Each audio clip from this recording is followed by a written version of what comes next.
Berkenalan di sosial media di antara lelaki dan wanita, namun ternyata setelah berkenalan, sang wanita memperbolehkan lelaki tersebut ke kosan. Wanita cantik ini disekap di kosannya sendiri selama 5 jam, bahkan diperkaos dan tak boleh keluar. Yang lebih mengenaskan, kejadian tersebut terjadi di bulan puasa.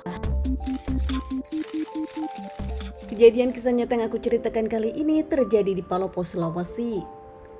Seorang lelaki bernama Junaidi tak punya pekerjaan dan menganggur, tinggal sendirian di rumahnya karena orang tuanya bercerai. Tak hanya itu, Junaidi yang tinggal di rumah sendirian karena kakak-kakaknya sudah tak ada di sana, dikenal sebagai lelaki yang tertutup, pendiam, dan tak punya teman di lingkungannya. Meski Junaidi sebagai lelaki dewasa tak pernah membuat permasalahan di kampungnya, namun Junaidi sendiri tak punya teman karena dinilai sebagai lelaki yang aneh. Kerap berada di rumah, Junaidi sendiri ternyata menyibukkan diri. Junaidi yang pendiam lebih suka bermain sosial media, dan di sanalah bisa meluapkan ekspresinya. Tanpa siapapun tahu, ternyata di rumahnya selain bermain sosial media, Junaidi sendiri kerap menonton film dewasa dan itu yang dinikmatinya. Di sosial media, Junaidi sendiri meng-add banyak wanita dan berkenalan dengan banyak wanita. Hingga akhirnya Junaidi pun mencari seorang wanita yang baik dan berkenalan di sana. Di sosial media Facebook itulah Junaidi berkenalan dengan seorang wanita bernama Nadia berusia 21 tahun. Nadia sendiri tinggal di kos-kosan Palopo. Nadia berasal dari daerah dan dirinya memilih mengekos di Palopo. Keduanya berkenalan, sering mengobrol hingga akhirnya keduanya pun bertukaran nomor telepon. Junaidi saat itu merasa dekat dengan Nadia. Karena merasa sudah cukup lama berkenalan dan komunikasi, akhirnya Junaidi pun ingin menyalurkan hasratnya kepada Nadia. Tanpa memikirkan apa yang dirasakan Nadia, wanita yang baru dikenalnya di sosial media. Meski belum sebulan berkenalan, Junaidi pun mencoba mengajak Nadia bertemu. Bahkan saat itu, Junaidi pun merasa dirinya akan merencanakan sesuatu kepada Nadia. Saat itu Junaidi pun menyebutkan kalau dirinya ingin bermain ke kos-kosan Nadia. Saat itu di awal Nadia tak mengizinkannya. Untuk apa Junaidi ke kosannya? Namun karena bulan itu bulan puasa, Nadia pun tak curiga hingga akhirnya memperbolehkan Junaidi main. Siang hari itu Junaidi pun berencana ke rumah Nadia, namun sampai di kosan Nadia, Junaidi pun menjelang sore. Bertemu dengan Nadia, disambut oleh Nadia. Saat itu pun Nadia mengajak ke kosan namun tak masuk ke dalam. Keduanya hanya mengobrol di depan kamar kos-kosan. Keduanya pun biasa saja, percakapan di awal hanya basa-basi membicarakan kegiatan mereka.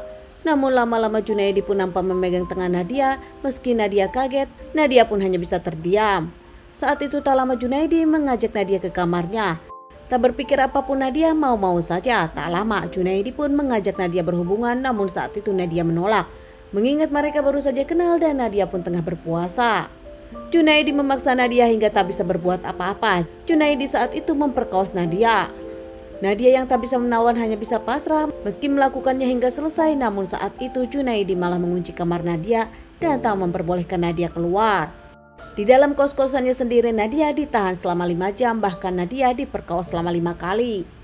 Dari siang hingga malam setelah taraweh, hingga akhirnya ada satu kesempatan saat Junaidi tertidur, Nadia pun kabur keluar dari kamar kosannya. Nadia kabur langsung ke kantor polisi, melaporkan kejadian ini kepada pihak kepolisian. Usai mendapatkan laporan dari Nadia, polisi pun datang ke kos-kosan Nadia, namun saat itu Junaidi sudah tak ada. Alasan Nadia sendiri langsung ke kantor polisi tanpa meminta bantuan warga kosan. Nadia tahu kalau di kosan semuanya wanita dan berujung akan jadi masalah. Pihak kepolisian pun langsung melakukan pencarian kepada Junaidi hingga akhirnya Junaidi pun diamankan di rumahnya sendiri. Junaidi diamankan dan mengakui perbuatannya. Junaidi menyebutkan motifnya karena dirinya tak bisa menahan lagi. Di awal mengaku ini adalah dasar suka sama suka, namun bukti yang ada Junaidi melakukan pemaksaan bahkan penyekapan selama 5 jam. Diamankan dan menjalani beberapa kali persidangan hingga akhirnya Junaidi pun divonis 5 tahun penjara.